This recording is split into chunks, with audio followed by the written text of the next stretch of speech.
ബിസ്മില്ലാഹിർ റഹ്മാനിർ റഹീം. നമുക്കറിയാം, നിസ്കരിക്കുന്ന ഒരു മുസൽമാൻ മിനിമം ഒരു ദിവസത്തിൽ 17 തവണ റക്അത്തുകളുടെ എണ്ണം കൂട്ടിയ 17 റക്അത്ത് ഉണ്ടാകും. മൊത്തം 5 വഖത്ത്. ഓരോ റക്അയിലും ഫാത്തിഹ നിർബന്ധമാണ്, മസ്ബൂക്കിനൊഴികെ. ഇമാമിനെ പിന്തുടർന്ന ആൾക്കൊരു ഇളവുണ്ട്. എന്നാലും ഇമാമിൻ്റെ പ്രഖ്യാപനത്തോട് പിന്തുടരുമ്പോഴാണ് ഒഴിവായി കിട്ടുന്നത്. അല്ലെങ്കിൽ അൽഹംദുലില്ലാഹി റബ്ബിൽ ആലമീൻ എന്ന് പറയണം. പ്രാർത്ഥന തുടങ്ങുമ്പോൾ അൽഹംദുലില്ലാഹി റബ്ബിൽ ആലമീൻ എന്ന് പറഞ്ഞിട്ടാണ് തുടങ്ങുന്നത്. പ്രാർത്ഥന അവസാനിപ്പിക്കുമ്പോൾ അൽഹംദുലില്ലാഹി റബ്ബിൽ ആലമീൻ പറഞ്ഞുകൊണ്ടാണ് അവസാനിപ്പിക്കുന്നത്. ഒരു മുസൽമാൻ്റെ ജീവിതത്തിലുടനീളം അള്ളാഹു ഇത് റിപ്പീറ്റ് ചെയ്യിപ്പിക്കുകയാണ്. നിരന്തരം പറഞ്ഞുകൊണ്ടിരിക്കാൻ കൽപ്പിച്ചിരിക്കുകയാണ്.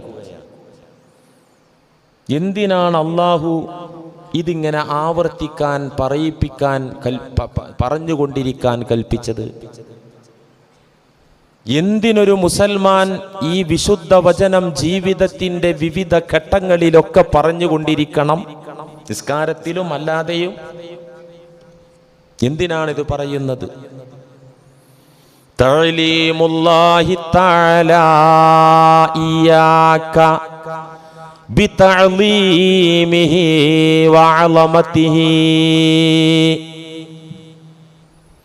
അല്ലാഹു അവന്റെ മഹത്വവും അവനിലുള്ള ഗാംഭീര്യവും നമുക്ക് ബോധ്യപ്പെടുത്തുകയും നിരന്തരം മുഅ്മിനീങ്ങളെ ഉത്ബോധിപ്പിക്കുകയും ഓർമ്മപ്പെടുത്തുകയും ചെയ്യുകയാണ് ഈ ആയത്തിലൂടെ. അപ്പോൾ അൽഹംദുലില്ലാഹി റബ്ബിൽ ആലമീൻ എന്ന് ഓതുമ്പോഴേക്ക് ഹൃദയം ഒന്ന് റീചാർജ് ആകണം. എന്തുകൊണ്ട് ചാർജ് ആകണം? തഅലീമുല്ലാഹി തആല ഇയ്യാക. അല്ലാഹു ഈ ആയത്തിലൂടെ ഒരു അടിമയ്ക്ക് പഠിപ്പിക്കുകയാണ്, ബോധ്യപ്പെടുത്തുകയാണ്. ബിഅളമതിഹി വജലാലിഹി. അവന്റെ മഹത്വം, അവന്റെ പദവി, അല്ലാഹുവിന്റെ റേഞ്ച്, അവന്റെ ജലാലിയത്ത്, അവന്റെ ഗാംഭീര്യം, ഇത് ബോധ്യപ്പെടുത്തിക്കൊണ്ടിരിക്കുകയാണ് അല്ലാഹു. അതിനാണിത് ആവർത്തിച്ചൊരു മുഅ്മിൻ, ഒരു മുസൽമാൻ ഇത് ഓതിക്കൊണ്ടിരിക്കുന്നത്, പ്രഖ്യാപിച്ചു കൊണ്ടിരിക്കുന്നത്. ഇവിടെ യുക്തിവാദികൾക്കൊരു ചോദ്യമുണ്ട്. അല്ല തന്നെ പൊക്കിയാണ്, അല്ല എന്നെ പറയാ സർവസ്തുതിയും ലോകപരിപാലകനായ അള്ളാഹുവിനാണ്.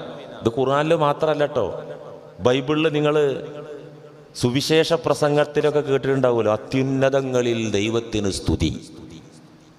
അപ്പോൾ ഈ ഇഞ്ചിയിലും തൗറാത്തിൻ്റെ ഒക്കെ പ്രമേയാണ് അൽഹംദുലില്ലാഹി റബ്ബിൽ ആലമീൻ. അപ്പൊ ഈശ്വര വിശ്വാസികൾ, ദൈവവിശ്വാസികൾ, മതക്കാര് ഏത് ദൈവത്തെ കൊണ്ടാണ് നടക്കുന്നത്? SP ദൈവം. SP ദൈവം എന്ന് പറഞ്ഞാൽ സ്വയം പൊങ്ങി ദൈവം. എന്നെ അള്ളാന്റെ ഇങ്ങനെ വലുപ്പത്തരം പറഞ്ഞുകൊണ്ടിരിക്കുകയാണ്, ഇങ്ങനെയൊക്കെ വിമർശിക്കും.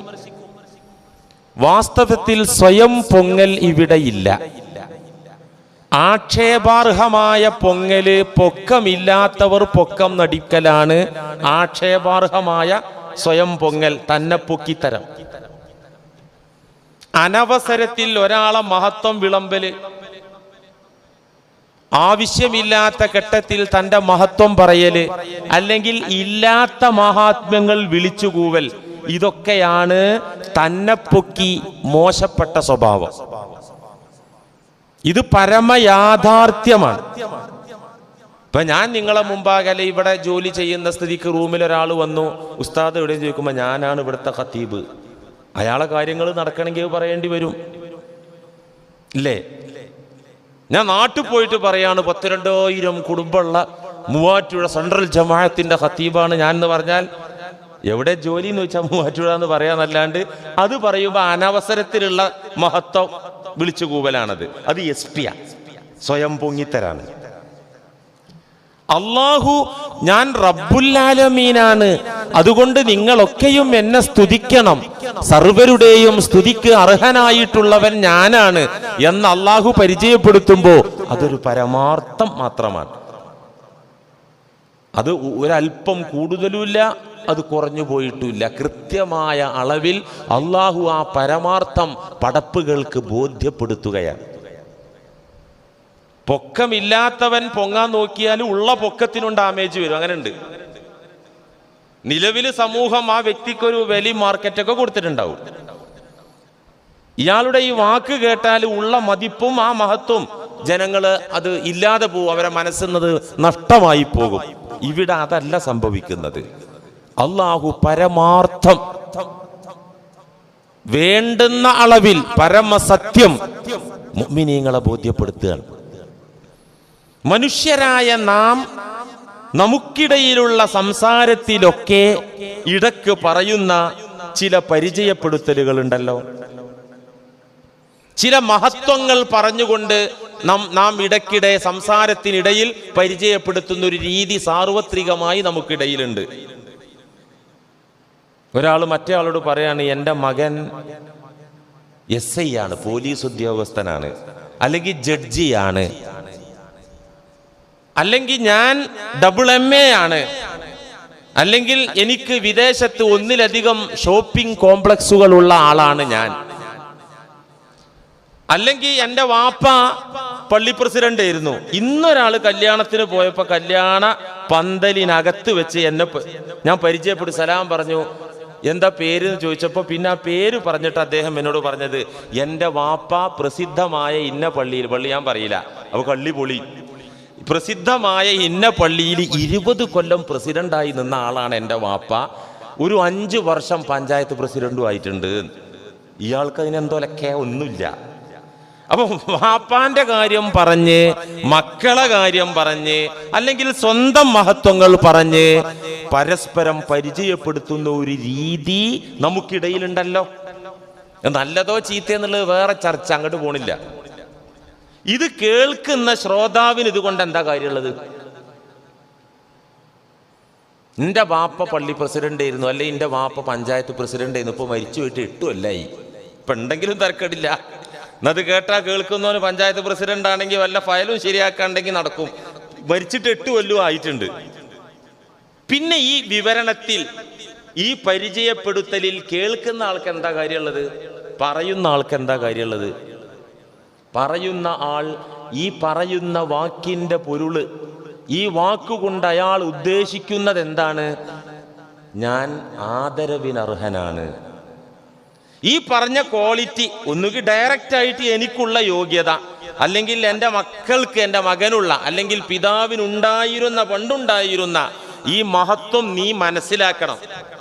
മനസ്സിലാക്കിയിട്ട് ആ മനസ്സിലാക്കിയതിനനുസരിച്ച് എന്നോട് പെരുമാറണം, അതിന് വേണ്ട പരിഗണന എനിക്ക് വകവച്ചു തരണം എന്നതാണ് ഇത്തരം വാക്കിന്റെ പൊരുള്, അല്ലേ? ഇതല്ലാതെ എന്താ കാര്യം? ഇതല്ലാതെ എന്താ അതിൽ കാര്യമുള്ളത്? ഈ വാക്കിന്റെ പൊരുൾ അതാണ്. നിങ്ങൾ ഇതറിയണം, എന്നിട്ട് എനിക്ക് അതിന് അർഹമായ സ്ഥാനം തരണം. ഉടമസ്ഥനായ അല്ലാഹു സുബ്ഹാനഹു വ തആല അവനെ പരിചയപ്പെടുത്തുകയാണ്. ഞാൻ റബ്ബുൽ ആലമീനാണ്, ഞാനാണ് സർവലോക പരിപാലകൻ. ഇതിനേക്കാൾ വലിയ ഒരു റേഞ്ച് ഇല്ല, ഇതിനേക്കാൾ വലിയ ഒരു പദവി ഇല്ല, ഇതിനേക്കാൾ വലിയ ഒരു മഹത്വമില്ല. ഈ നിലക്ക് എന്നെ നിങ്ങൾ പരിചയപ്പെടുകയും ആ പരിചയപ്പെട്ടതിനനുസരിച്ചുള്ള ഇടപെടൽ എൻ്റെ കാര്യത്തിൽ നിങ്ങൾക്ക് ഉണ്ടാവുകയും വേണം എന്ന് അൽഹംദുലില്ലാഹി റബ്ബിൽ ആലമീൻ എന്നതിലൂടെ അല്ലാഹു പഠിപ്പിക്കുന്നു.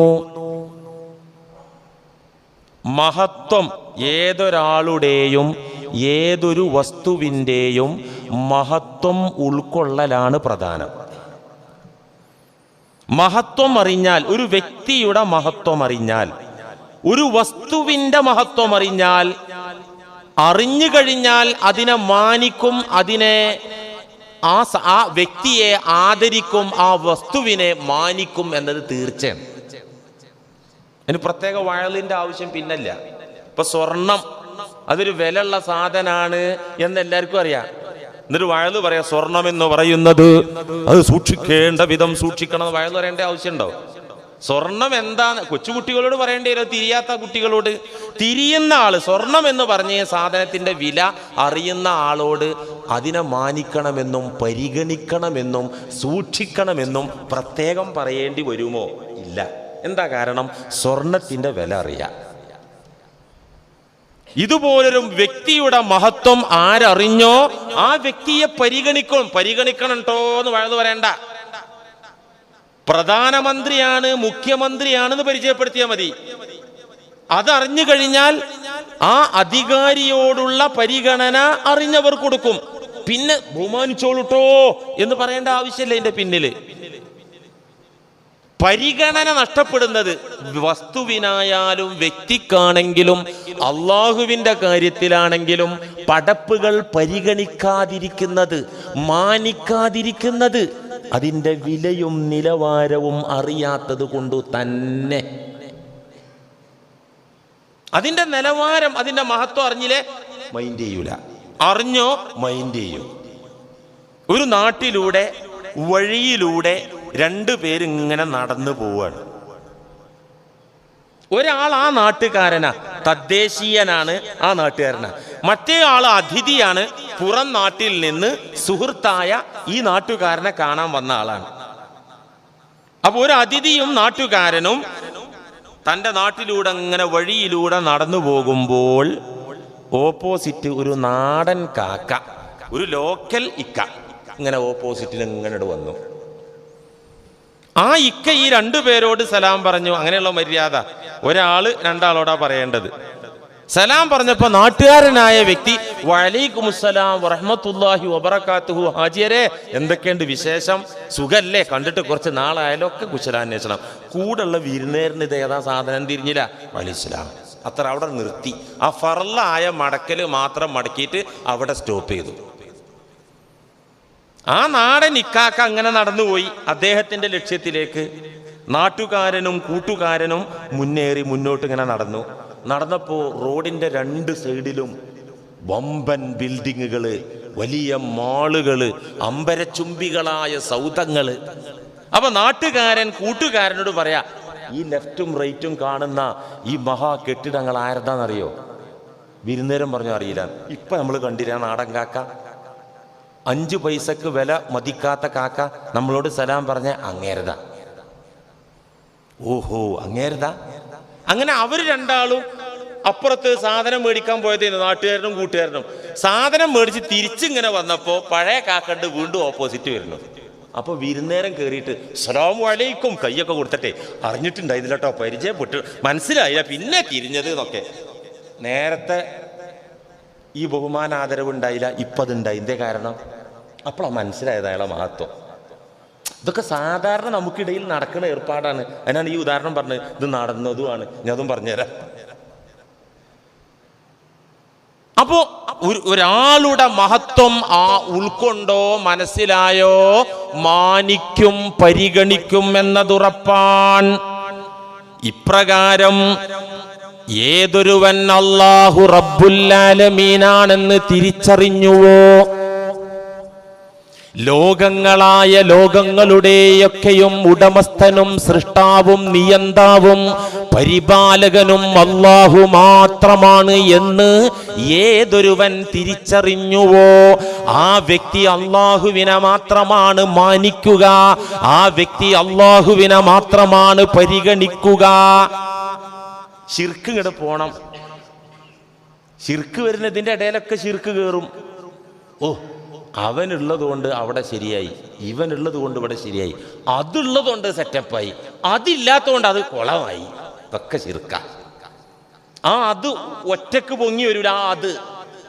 അത് ഒറ്റക്ക് അങ്ങോട്ട് ഇല്ലാണ്ടായി പോവില്ല. അവിടൊക്കെ റബ്ബുൽ ആലമീന്റെ തെർബിയത്ത് കണ്ട വ്യക്തി അല്ലാഹു റബ്ബുൽ ആലമീനാണെന്ന് തിരിച്ചറിഞ്ഞിട്ടുണ്ടായിരിക്കും.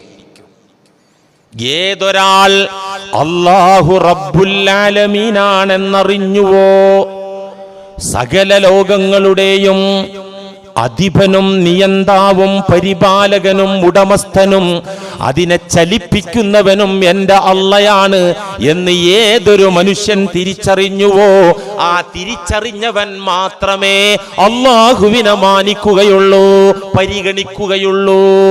മുസ്ലിം സമൂഹം അള്ളാഹനെ പരിഗണിക്കാതെ പോയതിന്റെ കാരണം എന്താ? അൽഹംദുലില്ലാഹി റബ്ബിൽ ആലമീൻ ഓതിയിട്ടുള്ളൂ, അത് അറിഞ്ഞിട്ടില്ല. ഇതന്നെ ആദ്യം വേണ്ടത്. ആദ്യം വേണ്ടത് എന്താ? ഇബാദത്താ? അല്ല. ആദ്യം വേണ്ടത് എന്താ? ഹജ്ജിന് പോക്ക? അല്ല. ആദ്യം വേണ്ടത് എന്താ? പള്ളിയിൽ ജമാഅത്തിന് വരവാ? അല്ല. ആദ്യം വേണ്ടത് എന്താണ്? അള്ളാന്റെ മഹത്വം അറിയലാണ്. ഫാത്തിഹ തന്നെ നോക്ക്. സൂറത്തുൽ ഫാത്തിഹ ഖുർആന്റെ ഉമ്മ, മാതാവ്, ഖുർആനിന്റെ നിധി, ഖുർആനിന്റെ എസൻസ്, ഖുർആനിന്റെ കാതല്, ഖുർആനിന്റെ സത്ത, ഖുർആനിന്റെ എൻട്രൻസ്, ഖുർആനിലേക്ക് കയറാനുള്ള ഇതൊക്കെയാണ് ഫാത്തിഹ. ഈ ഫാത്തിഹയുടെ സ്റ്റൈല് നോക്ക് നിങ്ങൾ. 7 ആയത്തുകളിൽ 4 ആയത്ത് അള്ളാനെ പരിചയപ്പെടുത്തുക മാത്രമാണ്.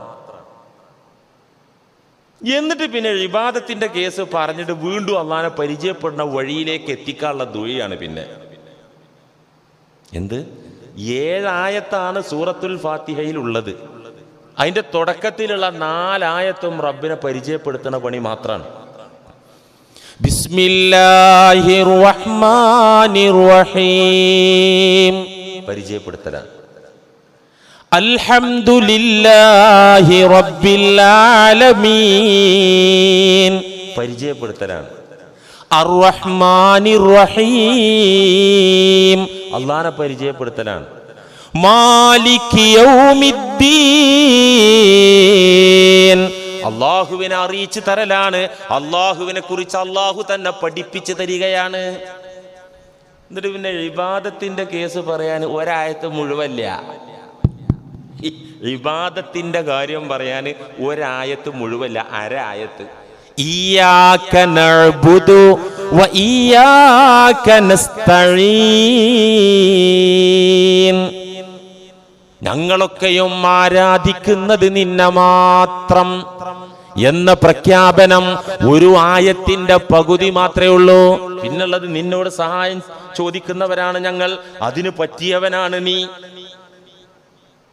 പിന്നെ ഇഹ്ദിന സിറാത്തൽ മുസ്തഖീം തൊട്ടിട്ട് വലല്ലാലീൻ വരെയുള്ളത് അല്ലാഹുവേ നിന്നെ പരിചയപ്പെടാനുള്ള വഴിയിൽ എത്തിക്കണേ എന്ന പ്രാർത്ഥനയാണ്. ആ വഴിയുടെ വിശദീകരണമാണ്. ആ വഴി ഏതാണെന്ന് പറഞ്ഞിട്ട് അള്ളാഹിനോട് അത് ചോദിക്കാണ്. ആലോചിച്ച് നോക്കൂ. ഫാത്തിഹയുടെ 90% അള്ളാഹിനെ പരിചയപ്പെടുന്ന ഏർപ്പാടാണ് ഫാത്തിഹയിൽ നടക്കുന്നത്. ഇത് പരിചയപ്പെട്ട് കിട്ടിയാൽ, അള്ളാഹുവിനെ പരിചയപ്പെട്ട് കിട്ടിയാൽ, ഞാൻ എപ്പോഴും പറയാറുള്ളത് പോലെ ഒരു പുക അല്ലെങ്കിൽ ഒരു ബ്ലാങ്ക്, അതിനകത്ത് എന്തോ ദുസ്വപ്നങ്ങൾ പോലെ ചില മെസ്സേജുകൾ തലക്കകത്ത്. അള്ളാന്റെ കാര്യത്തിൽ ബോധ്യവും ബോധവും തിരിച്ചറിവുമാണ് വേണ്ടത്. ഇത് ഏതൊരു മനുഷ്യന് കിട്ടിയോ, അവന്റെ ഹൃദയത്തിൽ കിട്ടിയോ, അവൻ രക്ഷപ്പെട്ടു. അള്ളാനെ ഓർമ്മയുള്ള നേരത്തൊരാൾക്ക് വ്യഭിചരിക്കാൻ പറ്റുമോ? മോഷണം നടത്താൻ പറ്റുമോ? ലാ യസിനി സാനി ഹീന യസിനി വഹുവ മുഅ്മിൻ ഖാല റസൂലുള്ളാഹി സ്വല്ലല്ലാഹു അലൈഹി വസല്ലം. എന്താണ് പറഞ്ഞത്? എന്താ നബി തങ്ങൾ പറഞ്ഞത്? വ്യഭിചരിക്കുന്നവൻ മുഅ്മിനായിക്കൊണ്ട് വ്യഭിചരിക്കുന്നില്ല, മോഷ്ടാവ് മുഅ്മിനായിക്കൊണ്ട് മോഷ്ടിക്കുന്നില്ല. അപ്പൊ ചിലപ്പോൾ ഓർമ്മ വരും, പടച്ചോനെ അത് പോട്ടെ പെട്ടെന്ന് ഡിലേറ്റ് ചെയ്യും. എന്തോ ഒരു ആറാമ്പറപ്പ്, ഒരു തെറ്റായ റോങ് പണിക്ക് പോവാണ്. അപ്പൊ ഉള്ളിലൊരു ഉൾവിളി അള്ളാഹിനെ കുറിച്ച് പെട്ടെന്ന് ഡിലീറ്റ് ചെയ്ത് കളയും. ഇബ്ലീസ് അതിന് സപ്പോർട്ടും ചെയ്യും. ബോധമുള്ളവനെ, അള്ളാഹുവിന്റെ മഹത്വത്തെക്കുറിച്ച് ബോധമുള്ളവനെ തിന്മയിൽ നിന്ന് അകലാൻ സാധിക്കൂ, നന്മയിലേക്ക് അടുത്തു വരാൻ സാധിക്കുകയുള്ളൂ. അതുകൊണ്ട് ദീനിന്റെ ബേസ്, ഖുർആനിന്റെ ബേസ് അള്ളാഹുവിന്റെ മഹത്വം അറിയലാണ്. ഖുർആൻ അത് പഠിപ്പിക്കാണ്, അത് ഉൾക്കൊള്ളലാണ് വളരെ പ്രധാനപ്പെട്ടത്. അള്ളാഹു നമ്മെ ഇബാദത്തിലേക്ക് ക്ഷണിക്കുന്നതിൻ്റെ മുമ്പ് അവൻ്റെ മഹത്വങ്ങളൊക്കെ വിശദീകരിച്ച് നമുക്ക് പറഞ്ഞു തന്നിട്ട് അള്ളാനെ കൂട്ടരെ നിങ്ങൾ മാത്രമല്ല വഴിപ്പെടുന്നത്, ഈ പ്രപഞ്ചത്തിലെ സകല ചരാചരങ്ങളും അള്ളാനെ വഴിപ്പെടുന്നുണ്ട് എന്ന് അള്ളാഹു പറയാൻ. ഒരു പുൽക്കൊടി ഇളകണമെങ്കിൽ റബ്ബുൽ ആലമീന്റെ ഡയറക്ഷൻ കൂടാതെ അത് ഇളകൂല. ഒരു പൂവ് വിരിയണമെങ്കിൽ അതിൻ്റെ മൊട്ട് വിടർന്ന് അത് പ്രശോഭിതമാകണമെങ്കിൽ, സൗരഭ്യം പരത്തുന്ന വിധത്തിൽ ആ പുഷ്പം ഉണ്ടാകണമെങ്കിൽ റബ്ബുൽ ആലമീന്റെ കൽപ്പന വേണം. അത് വാടി നിലത്ത് പതിക്കുന്നത് റബ്ബുൽ ആലമീന്റെ തീരുമാനപ്രകാരം. ഇത് അള്ളാഹ് പറഞ്ഞു തരാണ്. ഈ പ്രപഞ്ചം മുഴുവൻ എന്നെ അനുസരിക്കുന്നത് അവകൾക്ക് എൻ്റെ മഹത്വം മനസ്സിലായി. ഏതിനും, മനുഷ്യനല്ല, ജിന്നിനല്ല, പോത്തിനും കുതിരക്കൊക്കെ അടക്കം. കഴുത എന്ന് പറഞ്ഞ സാധനം എന്താണ്? നമ്മളൊരാളെ വിഡ്ഢിയാക്കുന്ന, വിഡ്ഢി എന്ന് വിശേഷിപ്പിക്കുന്നതിന് പറയുന്ന ഒരു വാക്കാണ് എടാ കഴുത, അല്ലേ? ശരിക്കും കഴുതയെ അവഹേളിക്കലാണ് ആ വിളിയിലുള്ളത്. കഴുത മോശമില്ല. ഒരിക്കൽ മദീനയുടെ തെരുവോരങ്ങളിൽ മഹാന്മാരായ സ്വഹാബത്തിന്റെ അന്നത്തെ കാലത്തെ ഒരു ബൈക്ക് എന്ന് പറയാ കഴുത. മുന്തിയ ബെൻസ് മേത്തരം കുതിരയൊക്കെയാണ്, അന്ന് മോട്ടോർ വാഹനമില്ലല്ലോ. അപ്പൊ ഈ കഴുതപ്പുറത്ത് സ്വഹാബാക്കൾ ഇങ്ങനെ യാത്ര ചെയ്യുന്ന സ്വഭാവം അന്നുണ്ടല്ലോ. ചില സ്വഹാബികൾ എന്ത് ചെയ്യും? വഴികളിൽ ഇങ്ങനെ കഴുതപ്പുറത്ത് യാത്ര ചെയ്യുമ്പോൾ ഓപ്പോസിറ്റ് ഒരു കൂട്ടുകാരൻ വരുമ്പോൾ ആ വഴിയിൽ അങ്ങോട്ട് കടിഞ്ഞാൻ പിടിച്ചിട്ട് കഴുതനെ നിർത്തും. കൂട്ടുകാരനെ നിർത്തും വഴിയിൽ, എന്നിട്ട് സംസാരിച്ചിരിക്കും. ഏതുപോലെ ബൈക്കിൽ ഇങ്ങനെ പോകണ്ടല്ലോ, റോട്ടിൽ പോകണ നേരത്ത് കൂട്ടുകാരനെ കണ്ടാൽ നേരെ ഓപ്പോസിറ്റ് വന്നിട്ട് വർത്താനം പറഞ്ഞിട്ട് ബേക്കിൽ നിന്ന് കാറോ ഓട്ടോറിക്ഷയോ ഓണടിക്കുന്നുണ്ടാവും, തിരിഞ്ഞു നോക്കൂല, അതങ്ങനെ സംസാരിച്ചിരിക്കും. അല്ലെങ്കിൽ വഴിയിൽ കൊടുന്ന് നിർത്തിയിട്ട് ബൈക്കിൽ സംസാരിക്കും.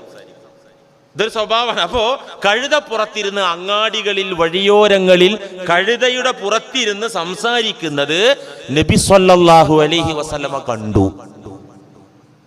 കണ്ടപ്പോ പറഞ്ഞു, നിങ്ങൾ ഈ ചെയ്യുന്നത് തെറ്റാണ്. എന്താ തെറ്റാകാൻ കാരണം? കഴുതപ്പോ പുറത്തൊരാളെ വഹിച്ചുകൊണ്ട് നടക്കുന്ന കഴുതക്ക് ഇച്ചിരി നേരം നിൽക്കുന്നതിന് കുഴപ്പമൊന്നും ഉണ്ടായിട്ടല്ല. ലാ തത്തഖിദൂഹാ കറാസിയ ലി അഹാദീസികും ഫിത്തുറുഖി വൽ അസ്വാഖ്. നിങ്ങൾക്ക് സുറ പറഞ്ഞിരിക്കാൻ, നിങ്ങൾക്ക് ബഡായി പറഞ്ഞിരിക്കാനുള്ള ചെയറുകളല്ല ഈ കഴുതപ്പുറം എന്ന് പറയുന്നത്. എന്താ പറഞ്ഞത്? നിങ്ങൾക്ക് ഇങ്ങനെ കത്തിയടിച്ച് തമാശ പറഞ്ഞ് ടൈം പാസിന്റെ വർത്തമാനങ്ങൾ പറഞ്ഞ് ഇരിക്കാനുള്ള ചെയറുകളല്ല ഈ കഴുതപ്പുറം എന്ന് പറഞ്ഞത്. എന്തുകൊണ്ട്? റുബ്ബ റാകിബത്തിൻ ഖൈറും മിൻ മർകൂബിഹാ വ അക്സറു ദിക്റൻ ലില്ലാഹി മിൻഹു. എത്ര നാൽക്കാലി കഴുതകളാണ് അതിൻ്റെ പുറത്തേറിയിരിക്കുന്ന ഇരുക്കാലി ജന്തുവിനേക്കാൾ അക്സറു ദിക്റൻ ലില്ലാഹി, അള്ളാഹുവിനെ ഓർക്കുന്ന പരുവത്തിലുള്ളത്.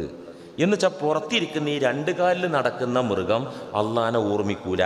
ഈ 4 കാലിൽ നടക്കുന്ന കഴുത അള്ളാനെ ഓർക്കുന്നുണ്ട് കുട്ടികളെ. അതുകൊണ്ട് നിങ്ങൾ ചെയറാകണ്ട, ആവശ്യത്തിന് ഉപയോഗിച്ചോളൂ, യാത്രക്ക് വേണ്ടി നിങ്ങൾ ഉപയോഗിച്ചോളൂ. അതിനപ്പുറം ഒരു ചെയറിന്റെ ഉപയോഗം കഴുതപ്പുറത്ത് നിങ്ങൾ നടത്താൻ പാടില്ല. അത് ദിക്റുള്ള ജന്തുവാണെന്ന് ഖാല റസൂലുള്ളാഹി. എന്ത്? ആര് വെറും കഴുത ദിക്റുള്ള ജന്തുവാണ്? ജന്തുക്കളുടേത് പോട്ടെ, അചേതന വസ്തുക്കൾ, ജീവനില്ലാത്ത വസ്തുക്കൾ, ആ വസ്തുക്കളൊക്കെയും അള്ളാഹുവിനെ വഴിപ്പെടുന്നുണ്ട്. വഴിപ്പെടുന്നത് എന്തുകൊണ്ടാ? അള്ളാഹുവിന്റെ മഹത്വം ഉൾക്കൊണ്ടിട്ടാണ്. ഖുർആൻ തന്നെ പറയുന്നുണ്ടത്. ആകാശഭൂമികളെ പടക്കുന്ന സമയത്ത് സുമ്മസ്തവാ ഇലസ്സമാഇ വഹിയ ദുഖാൻ ഫഖാല ലഹാ വലിൽ അർളി ഇഅ്തിയാ തൗഅൻ ഔ കർഹാ ഖാലതാ അതൈനാ ത്വാഇഈൻ. സൂറത്ത് ഫുസ്സിലത്ത് 11-ാമത്തെ ആയത്ത്. അല്ലാഹു ആകാശലോകങ്ങളുടെ നേരെ തിരിഞ്ഞു. വഹിയ ദുഖാൻ, അത് പുകപടലങ്ങളായി കിടക്കുന്ന കാലമാണെന്ന് ആകാശലോകം. പുകയായി കിടക്കുന്ന ആകാശലോകം, ആ ആകാശലോകത്തേക്ക് അല്ലാഹു തിരിഞ്ഞു. ഫഖാല ലഹാ, ആകാശത്തോട് തമ്പുരാൻ പറഞ്ഞു, വലിൽ അർളി, ഭൂമിയോടും അല്ലാഹു പറഞ്ഞു, ഇഅ്തിയാ തൗഅൻ ഔ കർഹാ, ഒന്നുകിൽ മനസ്സിലാക്കി സ്വമേധയാ വഴിപ്പെട്ടോളൂ, അല്ലെങ്കിൽ ഔ കർഹ, ഞാൻ വഴിപ്പെടുത്തു. ആരോടായി പറയുന്നത്? മലക്കിനോടോ ജിന്നിനോടോ മനുഷ്യനോടോ ഒന്നുമല്ല, ആകാശ ലോകങ്ങളോടും ഭൂമിയോടും അള്ളാഹു പറയാണ്, ഇഅ്തിയാ, ഇങ്ങോട്ട് പോന്നോളൂ, തൗഅൻ, എന്നെ മനസ്സിലാക്കി സ്വമേധയാ അനുസരിച്ചു പോന്നോളൂ, ഔ കർഹ, ഇല്ലെങ്കിൽ ഞാൻ കീഴ്പ്പെടുത്തും. എന്റെ പ്രതാപം കൊണ്ടും പവർ കൊണ്ടും അധികാരം കൊണ്ടും ഞാൻ അടക്കി ഒതുക്കും, അല്ലെങ്കിൽ നിങ്ങൾ തന്നെ സ്വയം വഴിപ്പെട്ടു വന്നോളൂ എന്ന് ആകാശ ഭൂമികളോട് പറഞ്ഞപ്പോ, ഖാലതാ അതൈനാ ത്വാഇഈൻ, ആകാശലോകങ്ങളും ഭൗമമണ്ഡലങ്ങളും പറഞ്ഞു, ഞങ്ങൾ റബ്ബേ നിന്നെ അനുസരിച്ചിതാ വരുന്നു, ഞങ്ങൾ അറിഞ്ഞും കൊണ്ട് അനുസരിച്ച് ഇതാ വരുന്നു. പഠിച്ചോനെ, നീ ഞങ്ങളെ കീഴ്പ്പെടുത്തേണ്ട ആവശ്യമില്ല, ഞങ്ങൾ കീഴ്പ്പെട്ടുകൊള്ളാം. അവക്ക് അള്ളാന്റെ മഹത്വം തിരിഞ്ഞു. അവക്ക് അചേതന നിർജീവ വസ്തുക്കൾക്ക് അള്ളാഹുവിൻ്റെ മഹത്വം ഉൾക്കൊള്ളാനായി, അതുകൊണ്ട് അവ നിർണയിച്ച മേഖലയിൽ നിന്ന് ഒരു ഇഞ്ച് പോയിട്ടൊരു അണു തെറ്റിപ്പോല. അത് അള്ളാഹ് പറഞ്ഞതുപോലെ വിധിച്ചതുപോലെ അവ നീങ്ങുള്ളൂ. ആ മഹത്വം അവ ഉൾക്കൊണ്ടു. എവിടുന്ന ഈ ആകാശഭൂമികൾക്കും കല്ലിനും മണ്ണിനും മരങ്ങൾക്കും അള്ളാന്റെ മഹത്വം പഠിക്കാനായത്? അവർ മദ്രസയിൽ വന്നിട്ടില്ലല്ലോ, ആകാശവും ഭൂമിയും പള്ളി ദർസിൽ വന്നിട്ട് ഓതി പഠിച്ചിട്ടില്ലല്ലോ, മൊല്ലാക്കാൻ്റെ അടുത്തും വന്നിട്ടില്ല. പിന്നെ ഇവിടുത്തെ പഠിച്ചത്? അള്ളാഹ് പറഞ്ഞു, അള്ളാഹ് പറഞ്ഞതാണിത്. ഒന്നിക മര്യാദക്ക് അറിഞ്ഞും കൊണ്ട് വഴിപ്പെട്ട് വന്നോളൂ, ഇല്ലെങ്കിൽ ഞാൻ വഴിപ്പെടുത്തു. ഞങ്ങൾ വഴിപ്പെട്ടു വരുമല്ലോ, നിന്നെ അറിഞ്ഞു വഴിപ്പെട്ടു വരുമല്ലോ, ഇതാ വന്നിരിക്കുന്നു എന്ന് ആകാശങ്ങളും ഭൂമിയും പറഞ്ഞു. വിശുദ്ധ ഖുർആനാണ് ഈ പറയുന്നത്. എവിടുന്നേ ഈ മഹത്വം, അള്ളാന്റെ മഹത്വം അവർക്ക് പഠിക്കാനായത്? അള്ളാഹു നിർജീവ വസ്തുക്കളിൽ, അചേതന വസ്തുക്കളിൽ അവൻ്റെ മഹത്വം ഇൻസ്റ്റാള് ചെയ്തു. ഇന്നിപ്പം പെട്ടെന്ന് മനസ്സിലാവുന്നത്, നമ്മുടെ മൊബൈൽ ഫോണിന് ജീവനുണ്ടോ? ഇല്ല. എന്നാ മൊബൈൽ ഫോൺ അറിയേണ്ടതൊക്കെ അറിയില്ലേ? ഖുർആൻ ഓതും മൊബൈൽ ഫോൺ വേണമെങ്കിൽ, അശ്ലീലങ്ങൾ കാണിച്ചു തരും വേണമെങ്കിൽ, അമേരിക്കയിൽ ഇപ്പം നടക്കുന്നത് കാണിച്ചു തരും. എന്താണോ ഇൻസ്റ്റാൾ ചെയ്തത് അതിനനുസരിച്ച് നമ്മുടെ കമ്പ്യൂട്ടറുകളും സ്മാർട്ട് ഫോണുകളും ആക്റ്റീവ് ആകുകയാണ്. ഇത് പണ്ടുള്ള ഒരു മനുഷ്യനോട് മരത്തിൽ അള്ളാന്റെ മഹത്വം അള്ള ഇൻസ്റ്റാൾ ചെയ്തു, ഉൾക്കൊള്ളിച്ചു, അതിലേക്ക് സന്നിവേശിപ്പിച്ചു എന്നൊക്കെ പറഞ്ഞാൽ ഒരു 19 കൊല്ലം മുമ്പ് ജീവിച്ച മനുഷ്യനത് തലയിൽ കൊള്ളൂല. ഇന്ന് നമുക്ക് കൊള്ളും. എല്ലാ ജീവനില്ലാത്ത വസ്തുക്കളിലും അള്ളാഹു അവന്റെ മഹത്വം അങ്ങ് ഇൻസ്റ്റാൾ ചെയ്തു.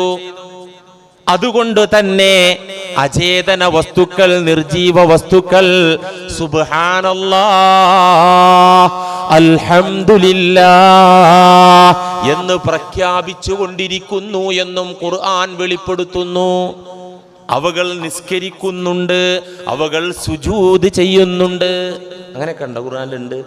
വന്നജ്മു വശ്ശജറു യസ്ജുദാൻ ഫബിഅയ്യി ആലാഇ റബ്ബികുമാ തുകദ്ദിബാൻ. വന്നജ്മു താരകങ്ങൾ, നക്ഷത്രങ്ങൾ, വശ്ശജറു സസ്യലോകം, മരങ്ങൾ, യസ്ജുദാൻ അല്ലാഹുവിന്റെ മഹത്വത്തിന്റെ മുന്നിൽ സുജൂദ് ചെയ്യുന്നുണ്ട്. മീകായിൽ അലൈഹിസ്സലാമിന്റെ ഒരു കാറ്റ്, ആ കാറ്റോടുകൂടെ ചില്ലകൾ ഇങ്ങനെ താഴും. അത് സുജൂദാണ്. തിരിയുന്നവർക്കേ തിരിയുള്ളൂ. അള്ളാഹ് പറഞ്ഞു തരാണ്, മരങ്ങൾ സുജൂദ് ചെയ്യുകയാണ്. എന്നാൽ മനുഷ്യരായ നമ്മിൽ അള്ളാഹു അത് ചുമ്മാ ഇൻസ്റ്റാൾ ചെയ്തില്ല. ഏത്? അള്ളാന്റെ മഹത്വം വെറുതെ ഇൻസ്റ്റാൾ ചെയ്ത് തന്നില്ല. ജീവനും ബോധവും ബുദ്ധിയും അള്ളാഹുവിന്റെ ഖലീഫമാരായ പ്രതിനിധികളായ നമ്മിൽ അള്ളാഹു നിക്ഷേപിച്ചു കൊണ്ട് പറഞ്ഞു, നിങ്ങൾക്ക് വിശേഷ ബുദ്ധി തന്നു, തിരിച്ചറിവ് തന്നു, ബോധം തന്നു. ഈ ബോധം കൊണ്ട് എൻ്റെ മഹത്വം ഞാൻ പറഞ്ഞുതരാം, നിങ്ങൾക്ക് കാണിച്ചു തരാ. കണ്ണ് തുറന്ന് നോക്കുന്നവർക്കൊക്കെ കാണാൻ പാകത്തില്, ചെറിയ ചിന്ത കൊണ്ട് ഉൾക്കൊള്ളാൻ പാകത്തില് എൻ്റെ മഹത്വം ഞാൻ നിങ്ങൾക്ക് കാണിച്ചു തരാം.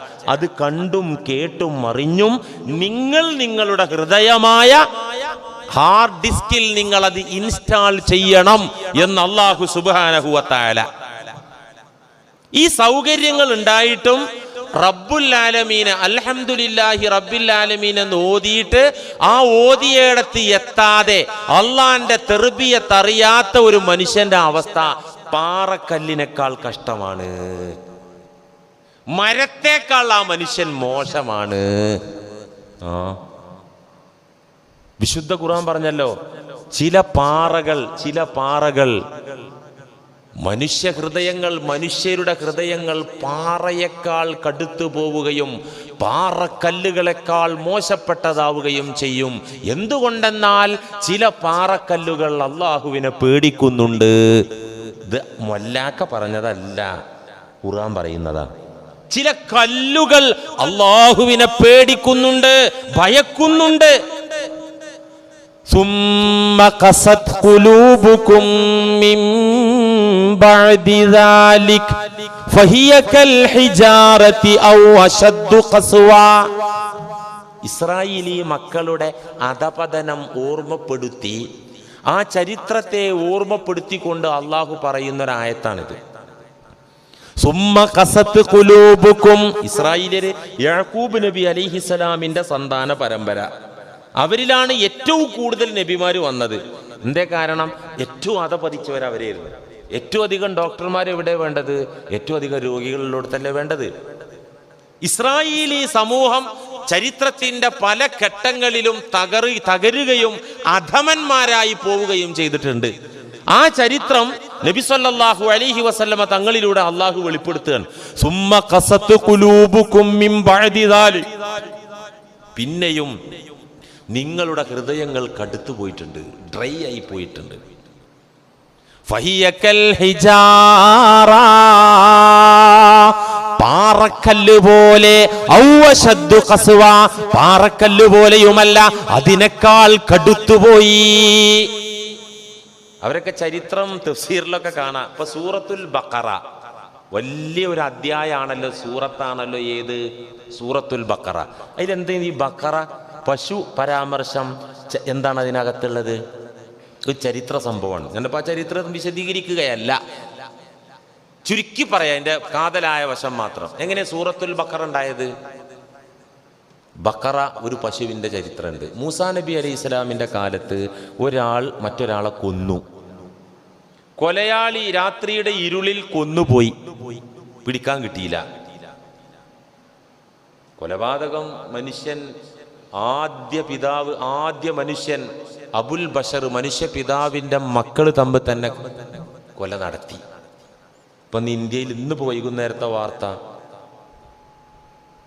വീണ്ടും ഒരു പെൺകുട്ടിയെ പീഡിപ്പിച്ച് കത്തിച്ചു കൊന്നു. ത്രിപുരയിൽ നിന്നാണ് വാർത്ത, വൈകുന്നേരത്തെ ന്യൂസിൽ. എന്താ അത് റഹ്മാനെ? ഇതൊക്കെ ചിലപ്പോൾ അദാബായിരിക്കും, ഭരിക്കുന്ന ആളുകൾക്കുള്ള അദാബായിരിക്കാം. പ്രജകൾ മുഴുവൻ രോഷാഗ്നി കൊണ്ട് തിളക്കാൻ ഒരു പക്ഷേ ഇതൊക്കെ കാരണമായേക്കാം. അള്ളാഹ് അതൊക്കെ കാണുന്നുണ്ടല്ലോ. എന്തായാലും അള്ളാഹു നമ്മുടെ അരുമ മക്കളെയും കുടുംബത്തെയും ഇത്തരം ദുരന്തങ്ങളിൽ നിന്ന് കാത്തുരക്ഷിക്കുമാറാകട്ടെ. അല്ലാത്ത അവസ്ഥയാണത്. അപ്പൊ ഇസ്രായേലിൽ കൊലപാതകം വർദ്ധിച്ചു. ഒരാൾ മറ്റൊരാളെ കൊന്നു. രാത്രിയുടെ ഇരുളിൽ ഘാതകൻ എസ്കേപ്പായി, രക്ഷപ്പെട്ടു. അന്ന് പോലീസ് നായും വിരലടയാള വിദഗ്ധരൊന്നും അന്നില്ല എന്ന് മൂസാ നബി അലൈഹി സ്വലാമിന്റെ കാലത്ത്. അപ്പോൾ അന്ന് മുഅ്ജിസത്ത് കൊണ്ട്, മൂസാ നബിയുടെ മുഅ്ജിസത്ത് കൊണ്ട്, പ്രത്യേക കുദറത്ത് കൊണ്ട്, കഴിവുകൊണ്ട് കൊലയാളിയെ കണ്ടെത്തണമെന്ന് ആവശ്യപ്പെട്ട് കൊല്ലപ്പെട്ടവന്റെ ആളുകൾ വന്നു. മരിച്ചിട്ടുണ്ട്, അങ്ങ് അള്ളാന്റെ അടുത്ത ആളാണ്, അള്ളായിട്ട് സംസാരിക്കുന്ന ആളാണ്, അതുകൊണ്ട് ഈ കൊന്നവനെ പിടുത്തം കിട്ടണം, അതിനൊരു വഴി കാണിച്ചു തരണം. മൂസാ നബി പറഞ്ഞു, ഒരു പശുവിനെ അറുത്തോളൂ. അതിലിവർ കുറേ റോങ് ക്വസ്റ്റ്യൻ ചോദിച്ചു. ഒരു പശുവിനെ അറുത്തോളൂ എന്ന് പറഞ്ഞാൽ കിട്ടുന്ന പശുവിനെ പിടിച്ച് അറുത്താൽ മതി. ഈ പഹരെന്ത് വെച്ചു? അതിലെ നിറം എന്താന്ന് വെച്ചു. അവൻ നിറം പറഞ്ഞു. പിന്നെന്താണ് ആ പശുവിനുള്ള യോഗ്യത? അപ്പോൾ പറഞ്ഞു കൊടുത്തു. പിന്നെന്താ യോഗ്യത? ഇങ്ങനെ ഒരിക്കലും തെരഞ്ഞാൽ കിട്ടാത്തൊരു പശുവിൻ്റെ കോലത്തിലെത്തി. പക്ഷെ അവർ അദബ് കാണിച്ചു. ഇൻഷാ അല്ലാ മൂസ, ഞങ്ങൾ ഇങ്ങനത്തെ ഒരു പശുവിനെ ഞങ്ങൾ തേടി പിടിക്കും എന്ന് പറഞ്ഞു. ആ ഇൻഷാ അല്ലാ പറഞ്ഞ അള്ളാഹ്ക്ക് ഇഷ്ടപ്പെട്ടു. അതുകൊണ്ട് അവർക്ക് ലോകത്തിൻ്റെ ഒരു മൂലയിൽ നിന്ന് ഈ ഗുണങ്ങളും യോഗ്യതകളും വിശേഷണങ്ങളും ഉള്ള പശുവിനെ കിട്ടിയെന്നാ. അപ്പൊ കൊല്ലപ്പെട്ട മയ്യിത്ത് ഇവിടെ കിടക്കുകയാണ്. മൂസാ നബി അലൈഹി സ്വലാം പറഞ്ഞ പശുവിനെ കൊണ്ടുവരും. ഈ യോഗ്യതയൊക്കെ ഉള്ള പശുവിനെ അവർ പിടിച്ചു കൊണ്ടുവന്നു.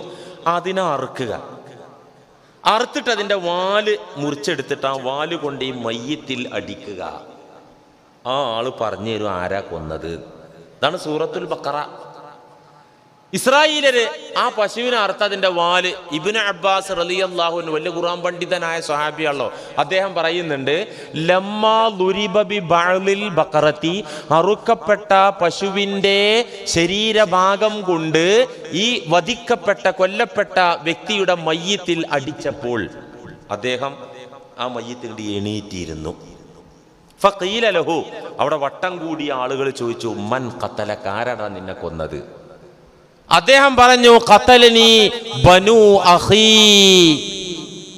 എൻ്റെ സഹോദരൻ്റെ മക്കള്, കൂടപ്പുറപ്പിന്റെ കുട്ടികളാണ് ഈ കൊച്ചാപ്പയായ എന്നെ കൊന്നിരിക്കുന്നത് എന്ന് പറയുകയും സുമ്മ കുബില, ഉടനെ ആ റൂഹ് പിടിക്കുകയും ആ വീണ്ടും പഴയ അവസ്ഥയിൽ മയ്യത്തായി കിടക്കുകയും ചെയ്തു.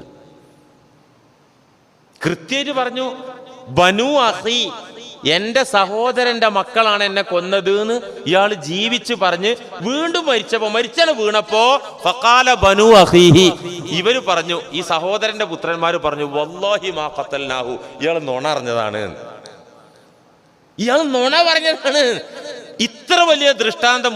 ഒരു ശവം എന്നുവെച്ചാൽ ശവം മയ്യത്ത് എണീറ്റ് ജീവൻ കിട്ടി ഇന്ന ആള് കൊന്നു എന്ന് പറഞ്ഞ് മരിച്ച് രണ്ടാമത് കൊണ്ട് വീണപ്പോൾ അവർ പറയാണ്, വല്ലാഹി മാ ഖതൽനാഹു, പടച്ചോനെ തന്നെ നേര് ഞങ്ങൾ കൊന്നിട്ടില്ല. ഇതേന്ന് ഇസ്രായേലിന്റെ റേഞ്ച്. ഇതൊക്കെ ഓർമ്മപ്പെടുത്തിയിട്ട് അല്ലാഹ് പറയാ, സുമ്മ ഖസത്ത് ഖുലൂബുകും മിൻ ബഅദി ദാലിക്, നിങ്ങളെ ഹൃദയം കടുത്തുപോയി, ഫഹിയക്കൽ ഹിജാറ, പാറക്കല്ല് പോലെ എന്നല്ല പറയാൻ പാടില്ല. അങ്ങനെ പറഞ്ഞാൽ തെറ്റാവും. ഔ അശദ്ദു ഖസ്വ, പാറയേക്കാൾ കാഠിന്യമുള്ളതായി പോയി നിങ്ങളെ ഹൃദയം.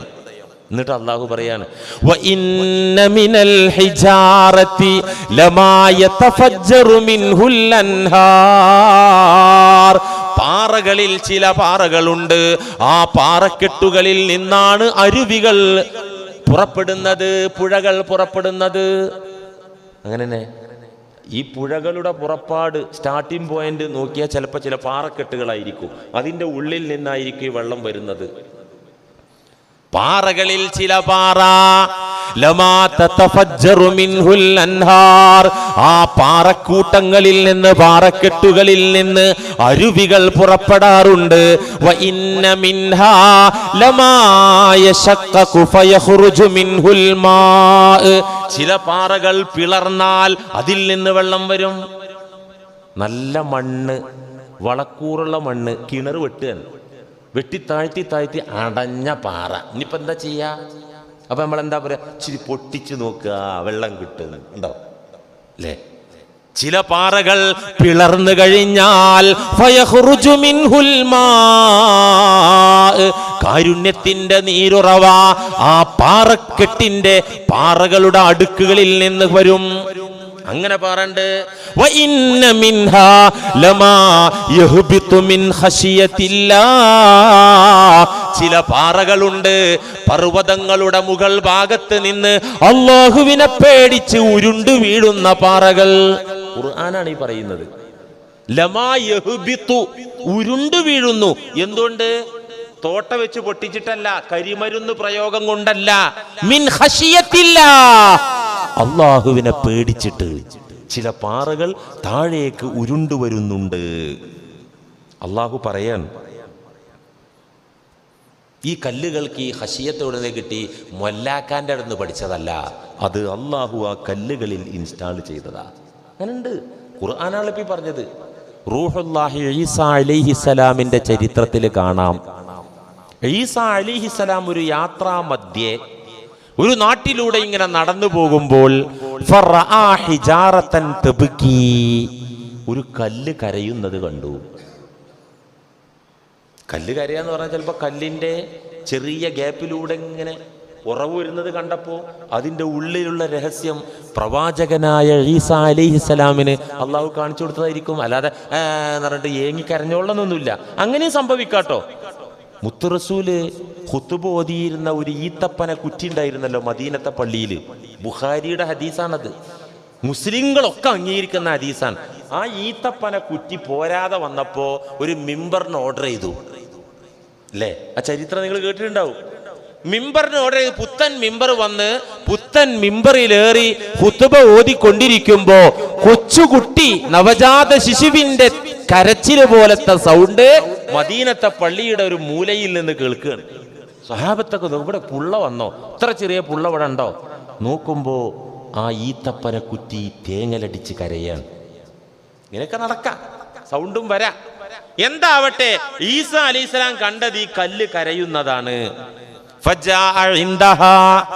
ആ കല്ലിനരികിൽ റൂഹുള്ള ചെന്നിരുന്ന് എന്നിട്ട് ആ കല്ലിനോട് ചോദിച്ചു, ലിമത്ത് ബിക്കി, എന്താ സങ്കടം, എന്താ പ്രശ്നം? ഫഖാലത്ത്, ആ പാറക്കല്ല് പറഞ്ഞു, അൽഹമനി റബ്ബി, എന്റെ നാഥൻ എനിക്ക് സന്ദേശം നൽകി. ആ സന്ദേശത്തിന്റെ കൂട്ടത്തിൽ ഒരു ആയത്തുണ്ട്, വഖൂദുഹന്നാസു വൽ ഹിജാറ, നരകത്തിന്റെ വിറക് ദുഷ്ടന്മാരായ മനുഷ്യരും ചില കല്ലുകളുമാകുന്നു എന്ന്. ഖുർആന്റെ ആയത്താണത്. ഖുർആന്റെ പല ആയത്തുകളും മുൻകാല വേദങ്ങളിലും കിതാബുകളിലും ഉണ്ട്. മുൻകാല നബിമാർക്ക് ഇറക്കി കൊടുത്ത പല ആശയങ്ങളും ഖുർആനിൽ ഒന്നും വിട്ടുപോയിട്ടില്ലല്ലോ. തൗറാത്തിൽ വേണ്ടത്, ഇഞ്ചീലിൽ വേണ്ടത്, സബൂറിൽ വേണ്ടത് ഒക്കെ ഖുർആൻ ഉൾക്കൊള്ളിച്ചിട്ടുണ്ട്. അതിന് പുറത്തുണ്ട്. വഖൂദുഹാ, നരകത്തിന്റെ വിറക്, അന്നാസു, ചില മനുഷ്യരാണ്, വൽ ഹിജാറ, ചില കല്ലുകളുമാണ് എന്ന് ഖുർആൻ അള്ളാഹുവിന്റെ സന്ദേശം എനിക്ക് കിട്ടിയിട്ടുണ്ട്. അത് കിട്ടിയ അന്ന് തൊട്ട് ഞാൻ പേടിച്ച് കരയാണ്. എന്ന് ആര്? കല്ല്. ആ കല്ലുകളെ കൂട്ടത്തിൽ ഞാനൊരു കല്ലാകുമോ? ഇതോർത്തൊരു മനുഷ്യനും കരച്ചിലില്ല കേട്ടോ. ഒരു മനുഷ്യന് കരച്ചിലില്ല. പടച്ചോനെ, നരകത്തിന്റെ വിറകാകുന്നത് മനുഷ്യന്മാരുണ്ട്, അക്കൂട്ടത്തിൽ ഞാൻ ഉണ്ടാവുന്ന അവർ താരാ കരഞ്ഞ്. ജീവിതത്തിൽ നമ്മൾ ആരെങ്കിലും കരഞ്ഞിട്ടുണ്ടോ? അള്ളാഹ് ഖുർആനിൽ പറഞ്ഞ ഈ ആയത്ത് നിങ്ങൾ കേട്ടിട്ടുണ്ടാവുമല്ലോ. വഴന്നിലും പരിഭാഷ വായിച്ചിട്ടും കരഞ്ഞിട്ടുണ്ടോ? എന്നാൽ കല്ല് കരയുകയാണ്. ഈ സന്ദേശം എനിക്ക് കിട്ടിയ അന്ന് തൊട്ട് ഞാൻ ഭയത്തോടെ കരയുകയാണ്. അക്കൂട്ടത്തിൽ ഈ കല്ലായ ഞാനുണ്ടാകുമോ? ഈസാ അലൈഹിസ്സലാം ആ കല്ലിനോടൊന്ന് ചേർന്ന് നിന്ന് അള്ളാഹുവിനോട് പ്രാർത്ഥിച്ചു, ഈ കല്ലിനെ വിറകിൽ നിന്ന് രക്ഷപ്പെടുത്തണം, വിറകാക്കരുതേ അല്ലാ, ഈ കല്ലിനെ നീ രക്ഷപ്പെടുത്തണം പടച്ചോനെ എന്ന് ദുആ ചെയ്തു. ഫഔഹല്ലാഹു തആല ഇലാ ഈസാ, ഈസാ നബിക്ക് അല്ലാഹു വഹ്യ് കൊടുത്തു, അൻഖദ്തുഹാ മിനന്നാർ, ആ കല്ലിനെ ഞാൻ ഒഴിവാക്കിയിട്ടുണ്ട്, ആ കല്ലിനെ ഞാൻ നരകത്തിലെ വിറകാക്കില്ല എന്ന ഉത്തരം, ദുആക്കുള്ള ഇജാബത്ത് വഹിയായി വന്നു. വഹിയായി വന്നപ്പോൾ ഫഅഖ്ബറഹാ ഈസാ അലൈഹിസ്സലാം, ഉടനെ കല്ലിനോട് അത് ഓതി, നിന്നെ അല്ലാഹു ഒഴിവാക്കി എന്ന് എനിക്ക് വഹി വന്നിട്ടുണ്ട്. ഫഫറഹത്തി സ്വഖറ, സന്തോഷിച്ചു, കരച്ചിൽ നിർത്തിയെന്ന. ഈസാ അലൈഹിസ്സലാം തൻ്റെ ലക്ഷ്യത്തിലേക്ക് യാത്ര തുടർന്നു.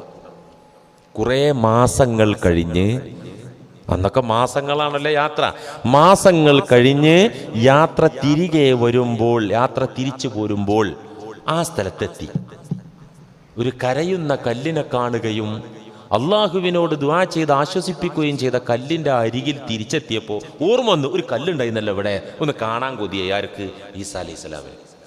ആ കല്ലുള്ളടത്തേക്ക് രണ്ടാമത് തിരിച്ചു വന്നപ്പോൾ ചെന്ന് നോക്കുമ്പോൾ വീണ്ടും ആ കല്ല് കരയാണ്. അപ്പോൾ ഈസാ അലൈഹിസ്സലാം ചോദിച്ചു, അന്ന് നിന്റെ സങ്കടം ഞാൻ മനസ്സിലാക്കി അള്ളാഹിനോട് ചോദിച്ചു ഉത്തരം വാങ്ങി തന്നല്ലേ, ഇന്നെന്തിനാ നീ കരയുന്നത്? അങ്ങയുടെ വാക്കിൽ വിശ്വാസമുള്ളത് കൊണ്ട് തന്നെയാണ് ഇപ്പോൾ ഞാൻ കരയുന്നത്. അന്ന് ഞാൻ കരഞ്ഞിരുന്നത് ഖൗഫല്ലി റബ്ബി, എൻ്റെ റബ്ബിനെ ഞാൻ ഭയന്നായിരുന്നു എങ്കിൽ ഇന്ന് ഞാൻ കരയുന്നത് ശുക്റല്ലി റബ്ബി, എന്നെ നരകത്തിൽ നിന്ന് രക്ഷപ്പെടുത്തിയതിനുള്ള നന്ദിയുടെ കരച്ചിലാകുന്നു റൂഹുല്ലാഹ്. അന്ന് പേടിച്ചിട്ട് കരഞ്ഞു, ഇപ്പൊ ഞാൻ കരയുന്നത് എന്തിനാ കരയുന്നത്? ശുക്റായിട്ടുള്ള കരച്ചിലാണ്. അൽഹംദുലില്ലാഹി റബ്ബിൽ ആലമീൻ എന്നത് കല്ലിന് തിരിയും. وَإِن مِّن شَيْءٍ إِلَّا يُسَبِّحُ بِحَمْدِهِ സുബ്ഹാനല്ലാഹി വബിഹംദിഹി എന്ന് ഓരോ പടപ്പുകളും സർവചരാചരങ്ങളും പറഞ്ഞുകൊണ്ടിരിക്കുന്നുണ്ട്. അതിന്റെ കൂട്ടത്തിൽപ്പെട്ടതാണ് കല്ല്. അള്ളാഹുവിൻ്റെ റബ്ബുൽ ആലമീൻ്റെ മഹത്വം അറിയുന്നതിനനുസരിച്ചാണ് നമ്മുടെ ഈമാൻ വളരുക. അള്ളാഹുവിൻ്റെ സകല പവറുകളും ഈ അൽഹംദുലില്ലാഹി റബ്ബിൽ ആലമീൻ എന്ന ആയത്തിൽ അള്ളാഹു ഉൾക്കൊള്ളിച്ചിരിക്കുകയാണ്. അൽഹംദുലില്ലാ എന്നത് പടപ്പിൻ്റെ സമർപ്പണമാണ്. അള്ളാഹ്ക്ക് സ്തുതി പറഞ്ഞുകൊണ്ട് ഏൽപ്പിച്ചു കൊടുക്കലാണ്. റബ്ബുൽ ആലമീൻ എന്നത് റബ്ബിനെ കുറിച്ചുള്ള പഠനമാണ്. അൽഹംദുലില്ലാ സമർപ്പണമാണ്, റബ്ബുൽ ആലമീൻ പഠനമാണ്. ഈ പഠനം 10ാം ക്ലാസ്സിൽ തീരൂല, ഈ പഠനം ഡിഗ്രിയിൽ തീരൂല, ഈ പഠനം വെല്ലൂരിൽ പോയി തഹസീലായാൽ തീരൂല, പട്ടിക്കാട് പോയി ഫൈസി ബിരുദെടുത്താൽ തീരൂല. റബ്ബുൽ ആലമീനെ കുറിച്ചുള്ള പഠനം മരണം വരെ തുടരണം. അള്ളാഹു തൗഫീഖ് ചെയ്യട്ടെ. വ ആഖിറു ദഅവാന അനിൽ ഹംദുലില്ലാഹി റബ്ബിൽ ആലമീൻ. അസ്സലാമു അലൈക്കും.